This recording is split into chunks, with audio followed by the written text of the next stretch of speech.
Good morning, good afternoon, or good evening. Wherever you are in the world, welcome, and thank you for joining us. My name is Carl Anthony, and this is AutoVision News Radio Live at AutoSens and InCabin Europe 2024. We are joined by Benjamin Lyon, who is the Senior Vice President and Chief Technology Officer of Aptiv, a position he has held since December of 2022. In this role, Benjamin is responsible for ensuring that Aptiv remains at the forefront of emerging and disruptive technology trends, prioritizing longer-term technology and business model opportunities in mobility and adjacent markets. In addition, Benjamin is responsible for the technology leadership of the Global Engineering Organization, which includes more than 19,000 technologists located in 12 major technical centers across the globe. Benjamin received a Bachelor of Science in Electrical and Computer Engineering from Carnegie Mellon University and served at Apple for over 2 decades, developing and productizing sensors, displays, high-performance compute, and safety and security critical technology for scale. Also co-founded their autonomous systems effort. Benjamin, welcome to AutoSens and InCabin. Good to see you, friend. Thank you, Carl. Really appreciate it. Your years at Apple and all the experience that you have from there, what was it that made you transition from Apple to Aptiv and come over into the role that you're at now? How did the move from Apple to Aptiv transpire?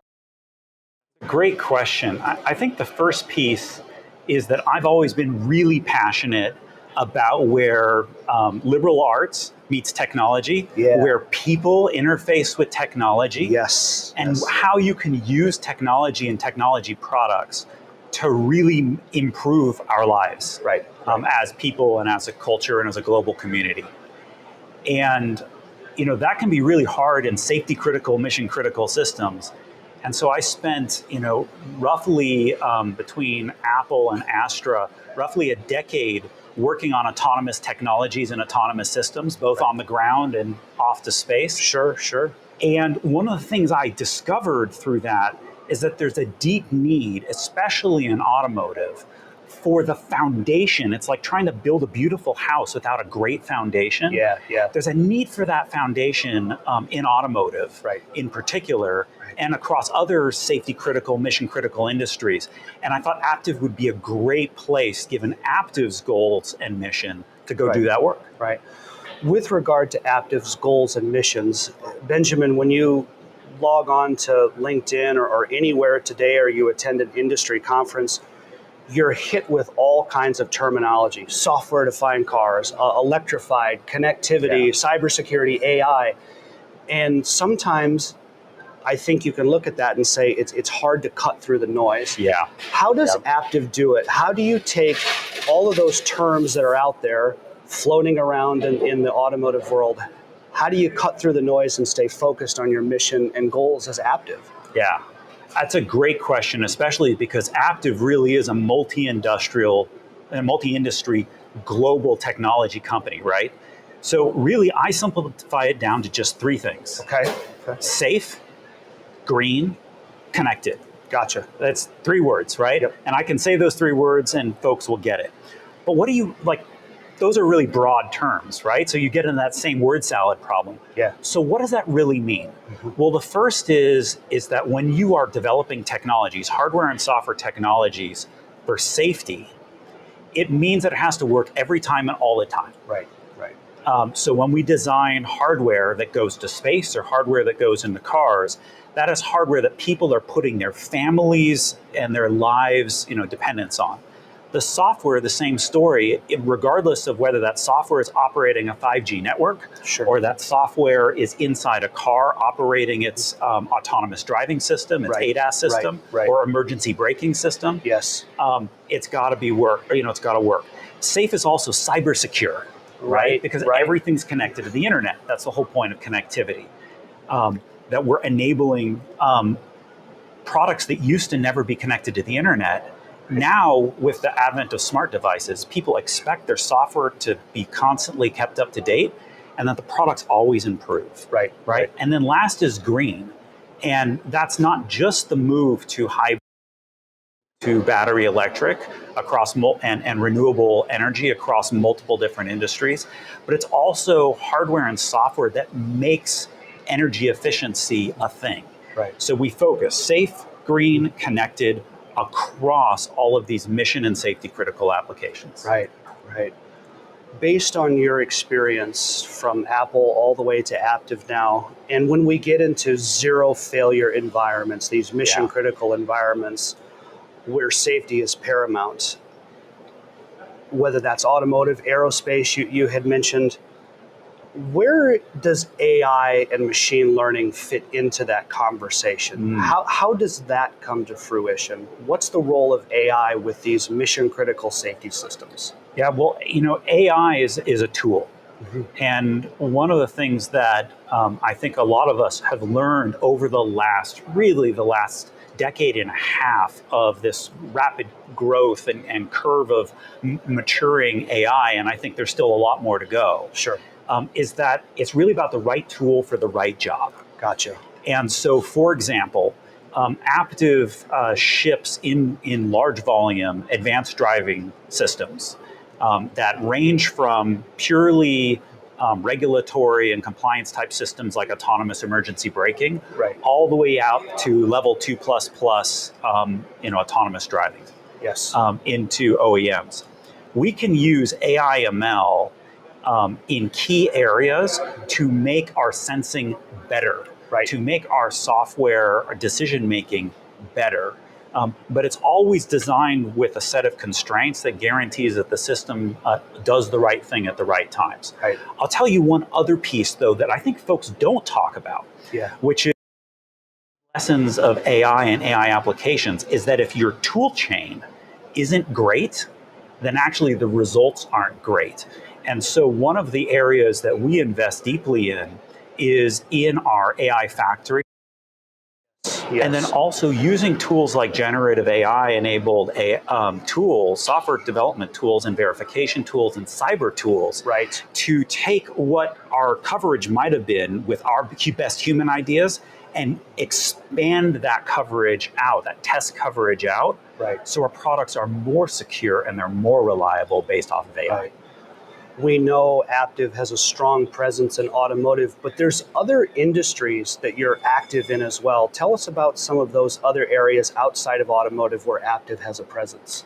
Yeah, well, an example would be Wind River. Okay. So Wind River has a long history, and by long, I mean 4 decades history of delivering real-time operating systems and mission-critical software into aerospace, into aviation, into defense, et cetera. Right. And actually also automotive. Sure. And that discipline is very important because some of those industries, for example, telecommunications, has already made that move over to software defined and truly being connected. Yeah. And so you can learn the lessons of how do you do and manage software updates, for example, rapid software updates in a mission critical environment. Like when all cell phone connectivity goes down on a network for a major carrier, and that's a big deal, right? Suddenly people who are used to being connected are no longer connected. Right. So that stuff's got to work. Well, you can take the hard lessons that have been learned for that, or the lessons I learned in the smart device industry, where you're updating many millions of phones all over a short period of time. You can take that over into automotive, which is still just making that shift. Right. That makes sense. Benjamin, in your bio here, I want to just highlight this again. So Benjamin is responsible for the technology leadership of the global engineering organization of Aptiv, which comprises more than 19,000 technologists located in 12 major technical centers across the globe. Benjamin, how do you stay focused as a leader for all of those people that depend on you? What are some leadership lessons that you could share with us? Yeah, well, first of all, as a leader, you actually serve the organization. Right. Serve the organization is providing anchor points of focus. Right. The other is to make sure that you understand the work and that you have the right team. So often companies talk about having the right hardware, the right software, the right services. I talk about having the right hardware, the right software, the right services, the right tools, and the right team. Right. Team. Great people attract great people. Right. And so I spend a lot of time with our folks, making sure that our values are aligned, our goals are aligned, and that we're clear. We're really, really clear, because when you have a broad team across the globe, clarity is important, alignment is important. But I got to tell you, the job of leadership, a big piece of it is removing friction. Yeah. Getting stumbling blocks out of the way of the team so that they can go forward and do great things. Right. Benjamin, here at AutoSens and InCabin, we've got AutoSens, which focuses on external sensing for ADAS, InCabin focused on the driver and the occupant monitoring system. Even as we wrap this conference up in Barcelona and go our separate ways and go back home, there are still challenges that exist both for the driver monitoring, both for the external sensing for ADAS. So as we get ready to pack up and leave, and again, leave this conference and go our separate ways, what should we be mindful of when it comes to the challenges that ADAS or for driver monitoring? What should we be aware of when we're really trying to address these challenges head on? Yeah, well, I would say in general, AI enabled by core sensors in the cockpit, and then also autonomous driving, and also just how users interact with a robot like a vehicle, is that there are some core technical challenges which remain unsolved. And the easiest way to describe it is that if you think about the perception, which is knowing what's out there, right? What do you see, right?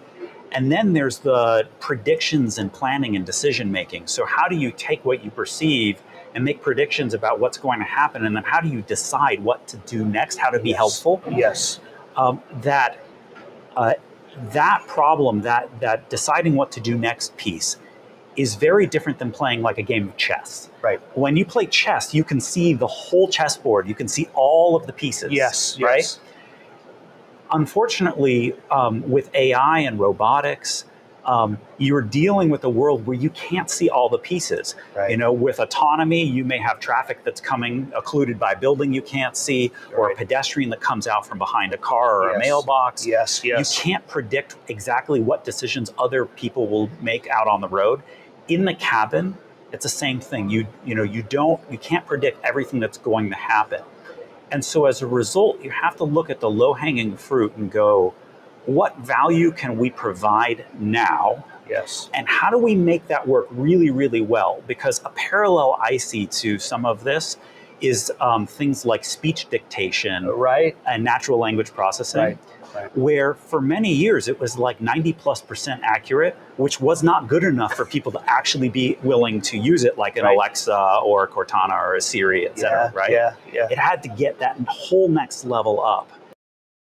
By narrowing the use cases to ones that are really going to be killer applications, I think that's how the industry needs to focus. Rather than trying to jump from where we are today to level 4, or jump from where we are today to something where the vehicle makes all the choices, instead give people choice. Right. So, and that's how we see it at Aptiv, is we want to enable the OEMs and we want to enable the end customers to have choices. Benjamin, from all of us here at AutoSens and InCabin, thank you for sharing your expertise, your story, sharing your observations. Have a safe flight back home. Have a great rest of the show, and I look forward to being able to do this again sometime real soon. But in the meantime, thank you for being here, friend. Carl, absolute pleasure, man.